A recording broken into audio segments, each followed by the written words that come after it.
Hey, True Believers, Englentine here. I'm presenting a bit of a conversation me and Rob Zilla had with some friends about 1980s movies, obscure 1980s films. I'm sure you know some, so if you've got one on your mind, just put it right down in the comments below. And as far as ours, just sit back, relax, and enjoy. I'll tell you what, I'm going to bring up my first obscure 80s film, and this is one that I think everybody should look after, because it's got a cast that includes Phil Hartman, Carol Kane, Eileen Brennan, Judge Reinhold, Mark McClure, who played Jimmy Olsen from Superman, the Smothers Brothers.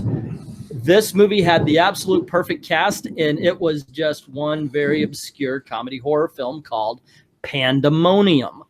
If any of you guys do not remember this, I know Robert used to laugh his ass off over Mark McClure saying, "Oh, here she is. I've got to come up with something classy and something suave to say to her to get her to like me." High pitch. That one. I love Pandemonium. Pandemonium's amazing. Yeah, this movie was so stupid and fun. It's on YouTube. That's how low budget this thing is. How low class this film is. It's one of those films that even old farts do not remember. You want to talk about obscure films, but I do know that when it was on, I do know that when it was on, all of us loved this freaking film. The one girl that gets killed by being drowned in her own milk and cookies bath. One person has like they're all in cheerleader camp and they have the big megaphone thing shoved down their throat.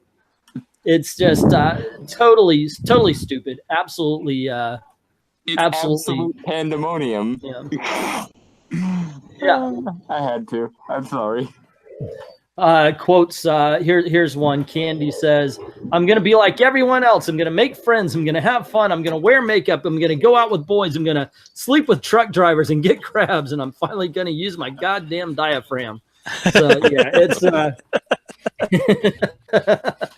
So obviously, this is one that you really should check out because it's high class. I'm going to back up here and go out of turn because Prime Matrix just dropped the one I was going to throw on you guys because it's one of the first erotic ones that I saw with an extremely interesting feel if you never saw it, and that was Cat People. David Bowie did the theme song for it. Basically, ladies doesn't realize she's like a werewolf, kind of, sort of, and it's kind of like a coming-of-age sexual sort of thing or whatever. It just has that atmospheric kind of quality to it. It's definitely watchable. I haven't seen it in a while, but I always remember that just how seductive she was on screen as far as the way she would look at you. That was Natasha Kinski. Yes. Yeah. Cat People was definitely up there. Definitely a good one, and pretty graphic too. Some of the scenes. Lots of sex in that movie. But it was needed. Yes, it was. It was lots of sweaty bodies. And it also had Clark Kent's mama in it.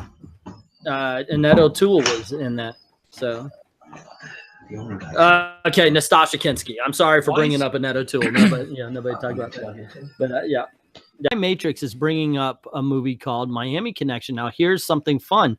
Me and Jack took Taekwondo under. Oh my gosh, I forgot completely about that movie. Yeah. Oh my God, I forgot his name. YK Kim. Thank you. This was the commercial. Kim's Karate, and it was right down there on 50. Yeah. We remember. Me and Gail had a hard time because he did one commercial where he's sitting there. Of course, you see the kids getting bullied and everything, and then they're learning how to fight so they can win against the bully. And then YK Kim shows up and he goes, "Call me now." And we're like, "Wait, what did he say? Bahama, call me now." And we're like, "Okay, I didn't hear that. Let's play it again. Bahama, call me now." Are you? What is it? Okay, so this commercial that comes on. And it took us like 52 tries to realize he's going, "Kick out the bad habits, call me now." But he sounded like that in real life too. He really did. It's like, why are you the Korean James Brown? Speak clearly. Speak clearly to us. So yeah, what you see in the movie Miami, I forgot. Yeah, I just saw Miami Connection. Anyway, Miami Connection. What you see, that's him. Oh, and by the way, all those jungle scenes were filmed in a downtown park, like literally a park. When they're running and they're cutting each other up in the jungle, right behind them is a merry-go-round. Yes. It's funny because we could see all these parts and we're like, oh, okay. Oh, yeah, that's over by downtown. Robinson That's over here. Street, Yeah. man. That's So yeah, none of that movie was shot in Miami. Well, maybe like when they're on the beach. Otherwise, it's all in Orlando. actually, I think the beach was stock footage. You think the beach was stock? No, they got that one dude, the one dick teacher who was, hey baby, want some fries with that shake? Yeah, that guy was in it, and I know. So obviously it wasn't. Yeah, but dude, wow. But seriously, they cast that film using YK Kim and his junior instructors and seemingly just people off the street. God, that was so bad. Such a bad movie. But you know Such what? an obscure bad movie. Thank you, sir. That perfectly fits from exactly then what we're until I talking think about. even now he advertises himself as a movie star. An action he was movie in star. a movie. Yeah. And the thing is recently in the last 5 years, Miami Connection has gotten the treatment like Rocky Horror. It's so bad, it's good. You got to watch this. At one point, YK Kim grabs a guy by the nose as a part of a rock concert. Of course, this is going to get some recognition. Well, I have Just two absolutely. comedies and one Go ahead. serious horror. And Bring up one. you guys will know both these comedies. Nobody said it yet, so I want to hold it. So I'm going to give you the second one that some people may have heard of. And Jack, to me, 1990 still is technically the 80s, just the way they do things. And for purposes of this discussion, it has to be because the next movie I am going to mention is a little gem called Frankenhooker. Oh my God! Oh my yes. gosh! I remember that was I of all remember things. it, That was yeah. in the art house when you and I saw it. Yes.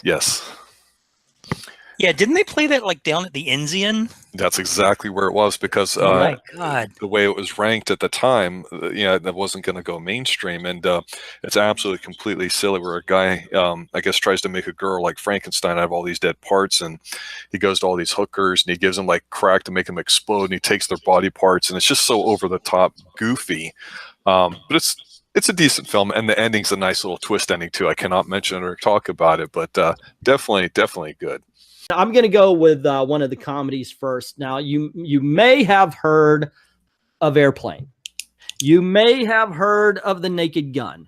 But the one that always gets overlooked is a comedy starring Val Kilmer called Top Secret.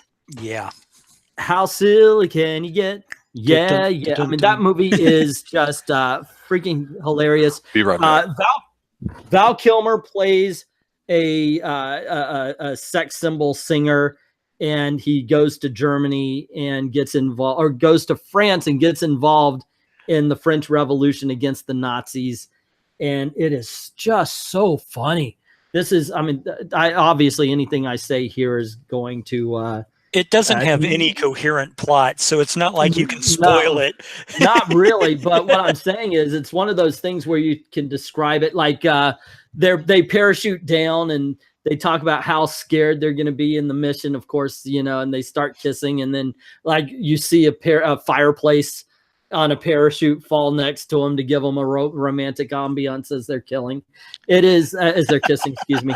It's straight up like Airplane and Naked Gun and all that kind of stuff. Oh yeah, Prime Matrix is bringing up skeet surfing, which is freaking awesome. But yeah, Top Secret is let's what. I'm trying to, now that I'm talking. Oh, one of my favorite gags was when they're having a shootout in a building. And they would break the glass and then shoot through and this one guy kept going and he would break a different pane of glass every time he wouldn't shoot through the same one. And then there was one where they were playing tic-tac-toe with the glasses they're shooting in and out of it. So it's just that kind of silliness and stupid fun.